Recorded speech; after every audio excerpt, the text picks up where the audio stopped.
All right, this morning, new CNN reporting on the giant 747 President Trump wants the U.S. to accept as a gift from Qatar and then use as Air Force One. This is what the president has said on it.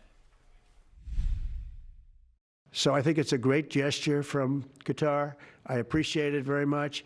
I would never be one to turn down that kind of an offer. I mean, I could be a stupid person and say, no, we don't want a free, very expensive airplane.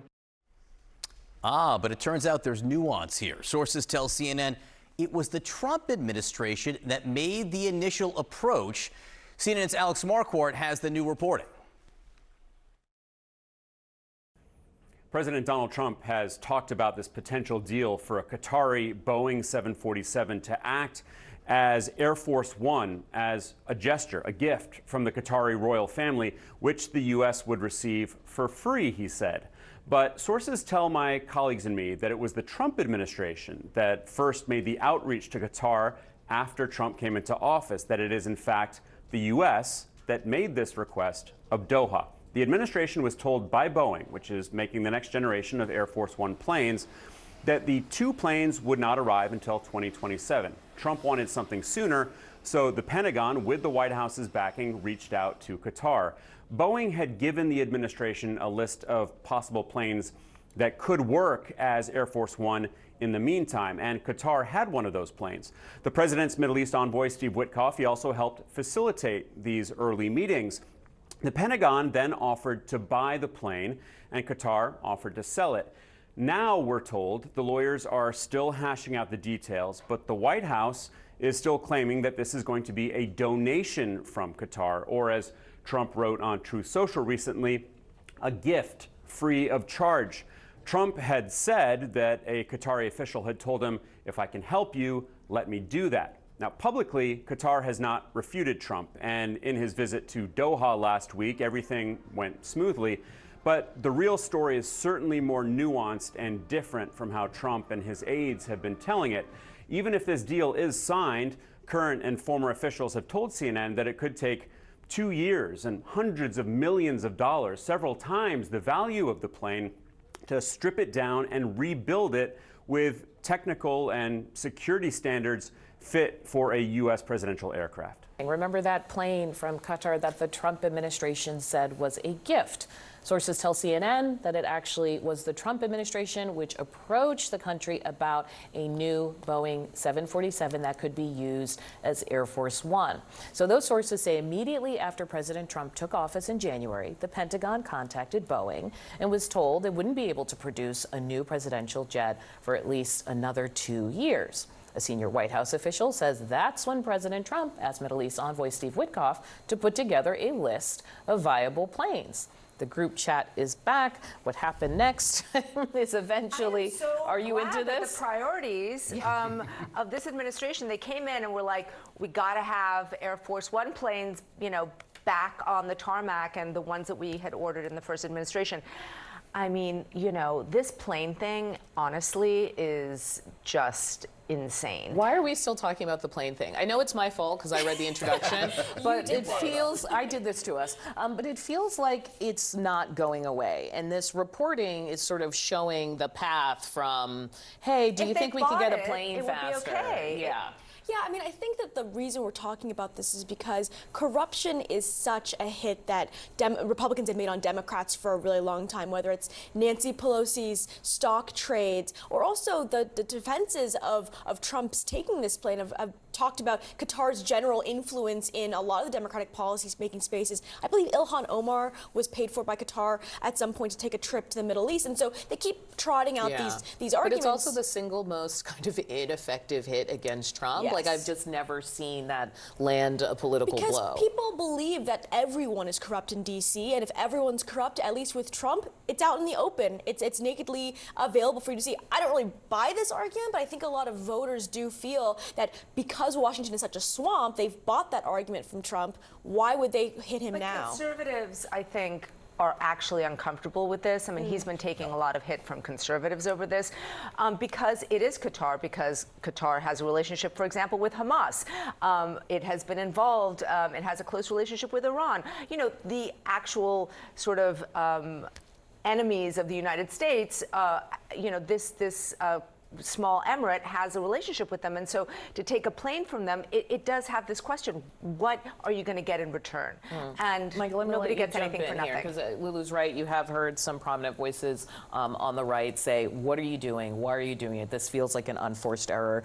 I mean, what do you think of how the administration is trying to defend it? I mean, they're not really trying to defend it other than to say, hey, look, this is just a gift. I think the Or gift it would story. be dumb not to take a free plane. That's kind why of the wouldn't you? Why Trump wouldn't you line. take it? I mean, Yeah. the gift storyline seems to be a classic of the Trump pattern, which is tell a good story, try to make it entertaining. Hey, they're just giving me this gift here. I think it's not going away for all the reasons everybody's mentioned here. It bothers kind of everybody across the political spectrum. It just reeks of favor trading.